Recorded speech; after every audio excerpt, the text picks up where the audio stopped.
नमस्कार दोस्तों, संपूर्ण एकेडमी के यूट्यूब चैनल पर आपका बहुत बहुत स्वागत है। दोस्तों, अलंकार की सीरीज चली आ रही है। बहुत सारे अलंकार कंप्लीट कर लिए हैं। कौन कौन से अलंकार कंप्लीट कर लिए हैं? देखो, शब्द अलंकार के सारे हो गए हैं। अर्थ अलंकार के जो है आपका उपमा रूपक उत्प्रेक्षा हो गया है। अब हम करने वाले हैं बहुत इंपॉर्टेंट अतिशयोक्ति अलंकार।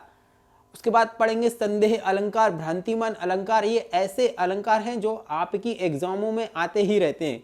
और तो मेरे साथ बने रखना, क्योंकि जब तक तुम हो हमारे साथ, हमें दुनिया की कोई परवाह नहीं मेरे दोस्त, है ना। तो अपन बढ़ते हैं और देखो स्टार्ट करते हैं। लेकिन इससे पहले संपूर्ण एकेडमी के यूट्यूब चैनल को जरूर से जरूर सब्सक्राइब कर लेना मेरे दोस्त, और बेल आइकन को दबाना बिल्कुल भी ना भूलें।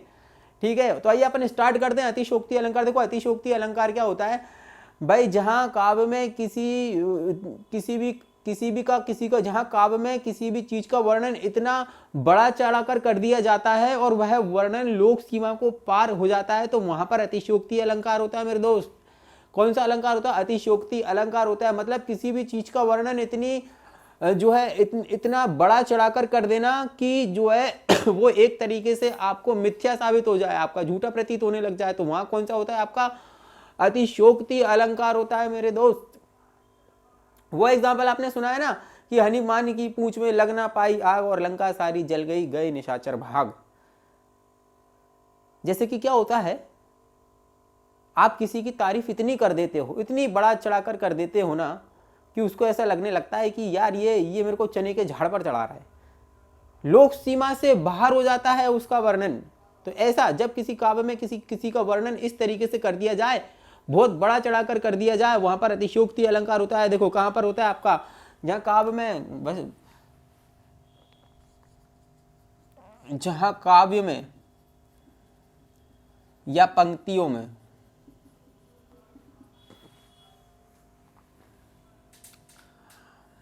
बड़ा चढ़ाकर वर्णन किया जाएगा, वहां पर कौन सा अलंकार होता है मेरे दोस्त? वहां पर अतिशयोक्ति अलंकार होता है। देखो आपके एग्जाम्पल किस तरीके से आएंगे? हनुमान की पूंछ में लग ना पाई आग, हनुमान की पूंछ में लग ना पाई आग,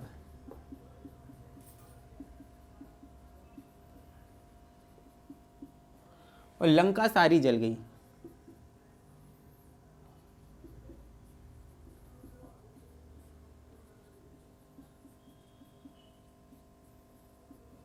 गए निशाचर भाग।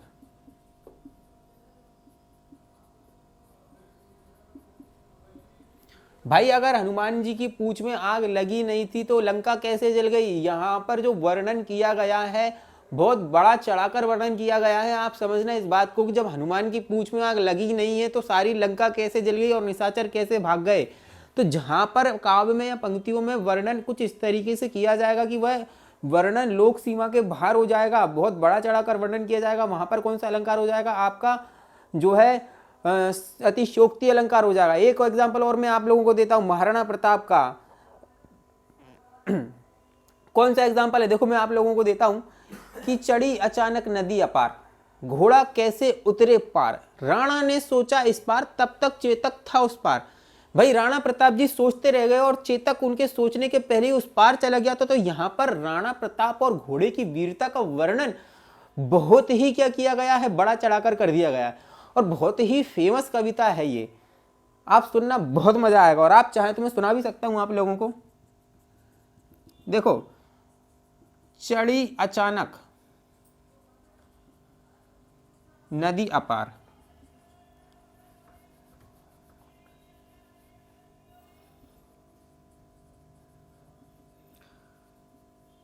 घोड़ा कैसे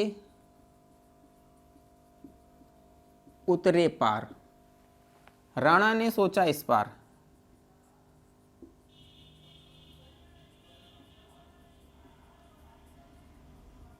तब तक चेतक था उस पार।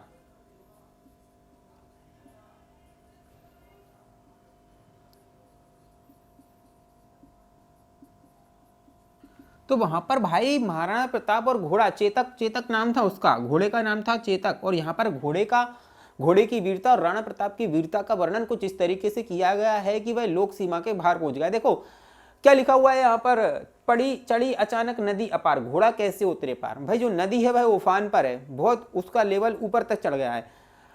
क्या लिखा हुआ है कि राणा ने सोचा इस पार, महाराणा प्रताप इस तरफ सोचते ही रह गया, तब तक तो चेतक उस पार चला गया। तो यहाँ पर क्या किया गया है, जो है बड़ा चढ़ाकर वर्णन किया गया है। आई बात समझ में।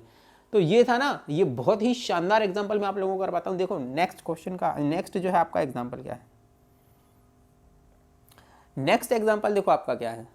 देखो नेक्स्ट एग्जाम्पल क्या है, देख लो साकेत नगरी है यही, देख लो साकेत नगरी है यही, और स्वर्ग से मिलने गगन में जा रही। देख लो साकेत नगरी है यही, देख लो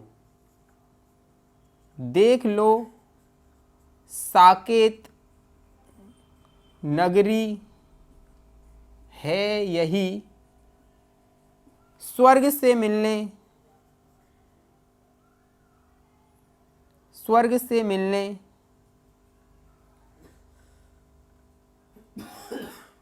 गगन में जा रही।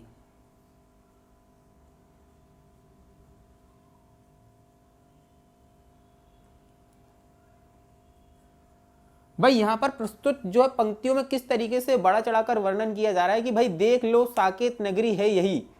भाई साकेत नगरी जो स्वर्ग से मिलने अपने गगन में जा रही, तो कोई नगरी जो है ऊपर स्वर्ग में जा सकती है क्या, यहां से नीचे से उठ के ऊपर जा सकती है कि। तो यहाँ पर प्रस्तुत पंक्तियों में वर्णन को बहुत ही बड़ा चढ़ाकर किया गया है। साकेत नगरी क्या कह रही है कि भाई देख लो, यस देख लो साकेत नगरी है यही, और स्वर्ग से मिलने गगन में जा रही। तो कोई नगरी स्वर्ग से मिलने गगन में जा सकती है क्या, बड़ा चढ़ाकर बात की जा रही है। आई बात समझ में, क्या की जा रही है आपकी, बड़ा चढ़ाकर बात यहाँ पर की जा रही है।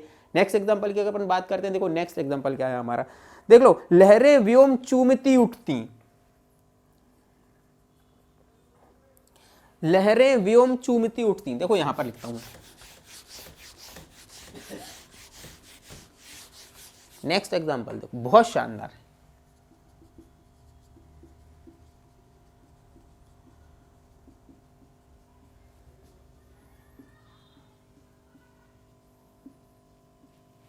भाई लहरें व्योम चूमती उठती। भाई आपने देखा होगा ना कि जब लहरें उठती हैं सागर में जो लहरें उठती हैं वह क्या आकाश को चूमती हैं, क्या आकाश को चूमती हैं, वो इतनी ऊपर उठती है कि वह आकाश को चूम सके। तो यहां पर क्या किया गया, प्रस्तुत पंक्ति में बहुत ही बड़ा चढ़ाकर वर्णन किया गया है।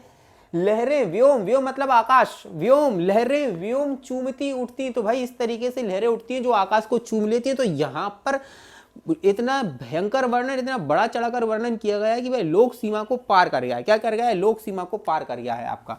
आई बात समझ में। तो यहां पर क्या किया जा रहा है, अतिशोक्ति पूर्वक वर्णन यहां पर किया जा रहा है मेरे दोस्त। तो ये आपका क्या था, अतिशोक्ति, जहां पर बातों को बड़ा चढ़ाकर आपके सामने प्रस्तुत किया जाएगा। आई बात समझ में। देखो नेक्स्ट हमारा क्या है, देखो नेक्स्ट जो हमारा है संदेह अलंकार। क्या है आपका संदेह अलंकार। भाई संदेह अलंकार के अंतर्गत क्या होगा, जहां पर भी आपके काव्य में जो है आपका संदेह बना रहे, मतलब कि निश्चित वस्तु का बोध ना हो पाए कि यह वही वस्तु है या कोई और वस्तु है। तो यहां पर भी आप निश्चितता का बोध ना हो पाए, वहां पर आपका संदेह अलंकार होगा। मतलब कि आपका संदेह हमेशा बना रहेगा। जहां पर भी काव्य में या पंक्तियों में आपको ऐसा लगे कि यहां पर आपका संदेह बना हुआ है, कुछ जो है निश्चित वस्तु का बोध ना हो पा रहा हो, वहां पर क्या होता है, आपका संदेह अलंकार होता है। आई बात समझ में। मतलब कि आपको निश्चितता का बोध नहीं होगा, हमेशा क्या है कि निश्चितता का बोध ना हो पाने के कारण संदेह हमेशा बना रहेगा। आप पहले यह समझ लो कि संदेह और भ्रांतिमान में क्या अलंकार है। संदेह और भ्रांतिमान अलंकार में आपका क्या भ्रांतिमान अलंकार के अंतर्गत क्या जो आपका जो है अंतर क्या है। देखो संदेह के अंतर्गत क्या होता है कि हमेशा आपका संदेह बना रहेगा, लेकिन भ्रांतिमान के अंतर्गत आपको निश्चित वस्तु की पहचान हो जाएगी। आई बात समझ में, क्या हो जाएगी, निश्चित वस्तु की पहचान हो जाएगी। सबसे पहले तो मैं आप लोगों को उसका डिफरेंस ही समझा देता हूं। जैसे कि आप रोड पर कहीं जा रहे हो और आपको भीड़ में ऐसा लगा कि 100 मीटर की दूरी पर या 50 मीटर की दूरी पर आपको ऐसा लगता है कि आपका कोई दोस्त जा रहा है, आपका कोई दोस्त जा रहा है। तो आपको क्या हो रहा है, संदेह हो रहा है। तो आप कहां पर है, संदेह में। तो यहां पर क्या हो जाएगा, संदेह अलंकार। लेकिन जैसे ही आपने उस व्यक्ति को अपना दोस्त समझकर दोस्त को आवाज मारी, और जैसे ही आप आवाज मारते हो और जब वो पलट के देखता है तो आपका संदेह भ्रांतिमान अलंकार में बदल गया है, क्योंकि निश्चित व्यक्ति की पहचान हो गई है मेरे दोस्त। तो जब तक आपने उसको आवाज नहीं मारी थी तब तक आप क्या थे, संदेह अलंकार में। जैसे ही उसने पलट के देखा तो आपका संदेह भ्रांतिमान अलंकार में परिवर्तित हो गया है, मतलब निश्चित वस्तु की पहचान हो गई है। तो यही तो दिक्कत है कि लोग समझा ही नहीं पाते हैं संदेह क्या है, भ्रांतिमान क्या है मेरे दोस्त। मैं समझा रहा हूं ना। अब आई बात में समझ में आपको। जब तक संदेह बना रहेगा वहां पर क्या हो जाएगा, आपका संदेह अलंकार। जब भी आपका संदेह टूट जाएगा, निश्चित वस्तु की पहचान हो जाएगी, वहां पर भ्रांतिमान अलंकार हो जाएगा। जैसे जो है द्रौपदी के चीर हरण की कहानी का संदेह अभी तक बना हुआ है कि भाई नारी के ऊपर साड़ी लपेटी हुई थी या साड़ी के अंदर नारी लपेटी हुई थी, भाई वो संदेह अभी तक बना रहा है। इसीलिए यहां पर क्या हो जाएगा, इस पंक्तियों में आपका संदेह अलंकार हो जाएगा कि सारी विच नारी है कि नारी विच सारी है, कि सारी ही की नारी है कि नारी ही की सारी है। इसलिए संदेह अभी तक बना हुआ है। द्रौपदी चीर हरण से ये पंक्तियां ली गई हैं, मैं आप लोगों को यहां पर लिख कर बताता हूं। तो संदेह, संदेह में सीधा सीधा लिख लो, निश्चित वस्तु की पहचान न हो पाना, निश्चित वस्तु की पहचान ना हो पाना। ब्रैकेट में लिख लो, इसमें हमेशा संदेह बना रहेगा।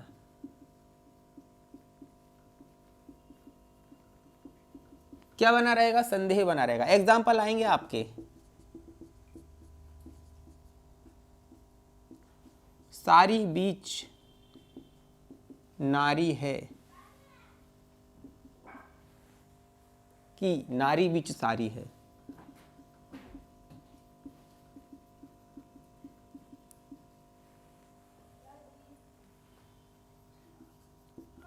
नारी ही की सारी है या सारी ही की नारी है या सारी ही की नारी है, नारी ही की सारी है या सारी ही की नारी है।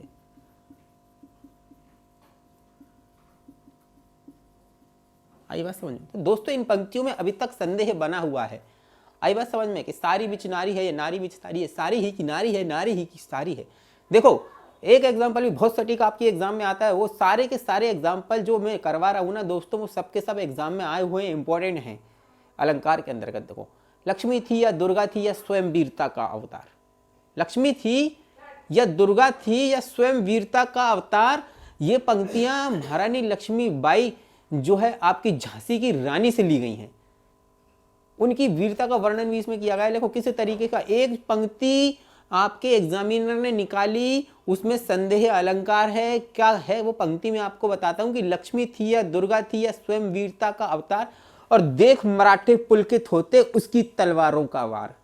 क्या पंक्ति लिखी गई है यार मेरे दोस्त, दिल और दिमाग को ये हर्षित कर देती है। इसको पढ़ो, जितनी बार पढ़ता हूं मेरे अंदर के रोंगटे खड़े हो जाते हैं। देखो किस तरीके से इसमें संदेह बना हुआ। मैंने कहा ना हमेशा इसमें संदेह बना रहेगा। देखो, लक्ष्मी थी या दुर्गा थी, लक्ष्मी थी या दुर्गा थी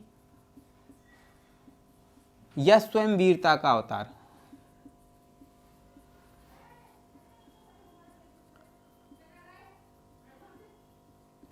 लक्ष्मी थी या दुर्गा थी या स्वयं वीरता के अवतार। भाई वीरता के अवतार में झांसी की रानी दुर्गा थी या लक्ष्मी थी, कुछ पता ही नहीं चल रहा है, संदेह बना हुआ है। भाई यहां पर क्या है, संदेह बना हुआ है आपका कि लक्ष्मी थी या दुर्गा थी या स्वयं वीरता का अवतार। बहुत ही शानदार पंक्ति है। देखो नेक्स्ट एग्जांपल हमारा क्या है, देखो क्या लिखा हुआ है, मद भरे ये नलिन नयन मलिन है। मद भरे ये नलिन नयन मलिन है, अल्प जल में या विकल लघु मीन है। मीन का मतलब होता है आपका मछली। आई बात समझ में। देखो नयन का मतलब होता है आपकी आंखें, और मद भरे नलिन नयन मलिन है। मद भरे आपको कहते हैं कितनी नशीली आंखें हैं, कितनी ये नशीली आंखें हैं, ये रेशमी जुल्फें, ये सरबती आंखें, इन्हें देखकर हम हो रहे हैं। वो गाना है ना, वो मुझे पूरा नहीं आ रहा है याद। देखो उसमें किस तरीके से इसमें अतिशोक्ति पूर्वक आपका देखो संदेह किस तरीके है इसमें। इसमें किस तरीके का संदेह देखना, मैं आप लोगों को समझाता हूँ कि मद भरे ये नलिन नयन मलिन है। और देखना इसमें क्या लघु अल्प जल में या विकल लघु मीन है। अब नयन जो है, नयन के अंतर्गत आपके नयन के अंतर्गत एक काली पुतली है, एक काली पुतली है जो इधर से उधर घूमती रहती है।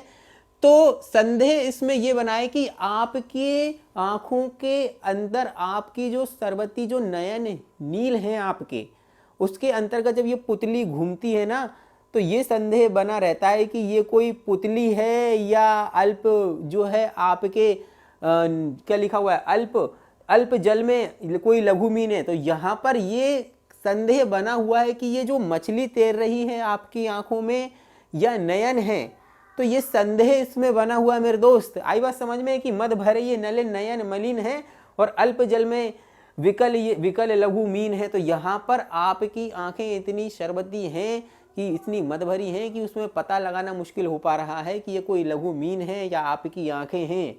ये संदेह है।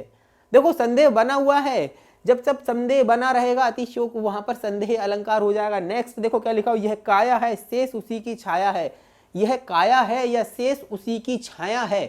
संदेह बना हुआ है, पहचान ही नहीं पा रहे हैं कि आप स्वयं खड़े हुए या आपकी छाया खड़ी हुई है, आपकी परछाई है या स्वयं आप हो। संदेह बना हुआ है, जैसे लक्ष्मी थी या दुर्गा थी स्वयं वीरता का अवतार, वैसे ही यहाँ पर क्या है, यह काया है या शेष उसी की छाया है। आप स्वयं खड़े हो या आपकी परछाई है। संदेह बना हुआ है मेरे दोस्त, संदेह बना हुआ है। आई बस समझ में आप लोगों को। भ्रांतिमान अलंकार, भ्रांतिमान अलंकार मतलब भ्रम, मतलब भूल। क्या भूल? अत्यधिक समानता के कारण।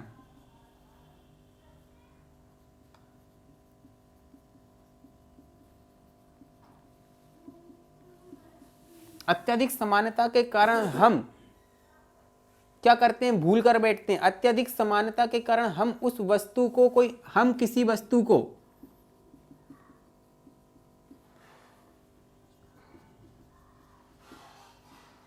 अन्य वस्तु समझ लेते हैं,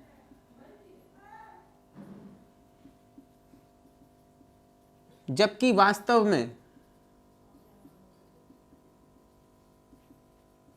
वह अन्य व्यक्ति या वस्तु होता है। वास्तव में वह अन्य व्यक्ति या वस्तु होता है। जैसे शुरुआत में ही मैंने बताया था ना कि भाई यहाँ पर निश्चित वस्तु की पहचान हो जाती है, अन्य वस्तु समझ लेते हैं लेकिन हमें निश्चित वस्तु की पहचान हो जाती है। दोस्त वाला उदाहरण दिया था, जब तक वो पलटता नहीं है संदेह रहता है, पलट जाता है, भ्रम में बदल जाता है, भूल हो गई मेरे दोस्त। आई बस समझ में। ये आग जो है मैंने सबसे पहले ही आप लोगों को इन दोनों का डिफरेंस बता दिया था, अंतर बता दिया था कि आप कंफ्यूज ना हो। देखो यहाँ पर क्या होता है, एक बहुत ही शानदार आपका एग्जाम्पल आता है, आप समझना उसको, आपको बहुत आनंद आएगा कि किंसुक कुसुम समझकर झपटा, किंसुक कुसुम समझकर झपटा भौरा सुख की लाल चोच पर, और तोते ने निज ठोर चलाई जामुन का फल उसे समझकर। कितना सटीक एग्जाम्पल। अब देखना क्या होता है कि किंसुक कुसुम समझकर झपटा। एग्जाम्पल देखो आप, किंसुक कुसुम समझकर झपटा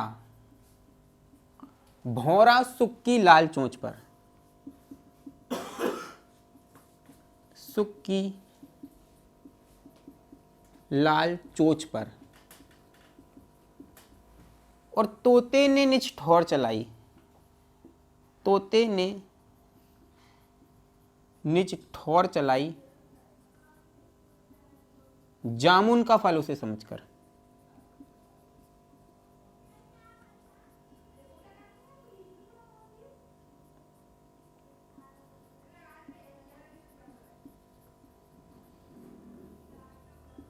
आई बात समझ में। देखो क्या लिखा हुआ है भाई, किंसुक कुसुम समझकर झपटा भौरा सुख की लाल चोच पर। अब भाई जो क्या रहता है कि भाई किंसुक मतलब यहाँ पर क्या होता है, किंसुक मतलब कि तोता, कुसुम मतलब कि फूल। कुसुम के जो फूल होते हैं जो लाल कलर के होते हैं, आई बात समझ में, जो लाल कलर के होते हैं ना। तो क्या होता है कि तोता कुसुम के फूल में पेड़ पर बैठा रहता है और फूल और चोच का कलर एकदम लाल रहता है, एकदम सेम कलर हो जाते हैं, है ना। अब उस सेम कलर को देखकर क्या करता है कि भौरा सुख की लाल चोंच पर क्या करता है, किंसुक कुसुम समझकर झपटा भौरा सुख की लाल चोंच पर। अब क्या रहता है कि भाई जो भौरा रहता है भाई क्या करता है, भाई तोते की लाल चोंच को कुसुम का फूल समझकर उस पर झपटता है। आई बात समझ में, देखो नीचे के लिए, तोतों ने निष्ठोर चलाई जामुन का फल समझकर। तो तोते को यह भ्रम हो जाता है कि तोते को यह भ्रम हो जाता है कि जो ऊपर से भौरा आ रहा है, ऐसा लगता है कि कोई जामुन उसकी चोंच के आकर अंदर आकर गिर रहा है, और जो है भौरे को ये जो है भ्रम हो जाता है कि ये जो तोते की चोंच नहीं कोई कुसुम का फूल है। आई बात समझ में। इसके अंतर ये जो है पंक्तियां हैं कि किंसुक कुसुम समझकर झपटा भौरा सुख की लाल चोंच पर, और जैसे ही वो एक दूसरे के ऊपर झपटते हैं तो उनका संदेह भ्रांतिमान अलंकार में बदल जाता है, उनसे भूल हो जाती है और उनको पता चल जाता है कि भाई ये तो तोते की चोंच है, और तोते को पता चल जाता है कि भाई ये जामुन नहीं है, ये तो भंवरा है।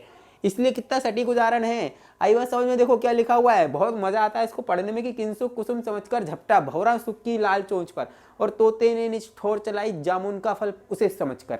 आई बात समझ में। तो दोनों क्या होता है कि भाई एक जो भौरा उस तोते की चोंच को कुसुम का फूल समझ लेता है, और तोता भौरे को जामुन समझ लेता है। आई बात समझ में।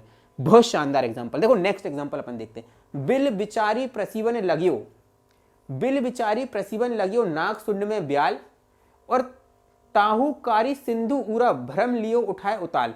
भाई क्या होता है कि जो अपना सूंड रहता है ना, हाथी की जो सूंड रहती है, उसको बिल विचार कर नाग सुंड में घुसने लगा विषैला सांप। हिंदी में समझा दूं तो बिल विचारी कर, भाई बिल विचार कर जब नाग सुंड में, ब्याल का मतलब होता है सांप। जब सांप भाई हाथी की सूंड को बिल समझ लेता है और उसके अंदर घुसने लग जाता है, तो उसे यह भ्रम हो जाता है कि ये हाथी की सूंड नहीं है, ये बिल है, कोई सा बिल है। इस भ्रम में वह उसमें क्या करता है, प्रवेश करने की कोशिश करता है, और जब वे दोनों एक दूसरे में प्रवेश करने की कोशिश करता है, तो जब दोनों एक दूसरे को स्पर्श करते हैं तो उनका भ्रम टूट जाता है, निश्चित वस्तु की पहचान हो जाती है। मैंने कहा ना निश्चित वस्तु की पहचान हो जाती है, भाई भ्रांतिमान अलंकार है इसके अंतर्गत मेरे दोस्त।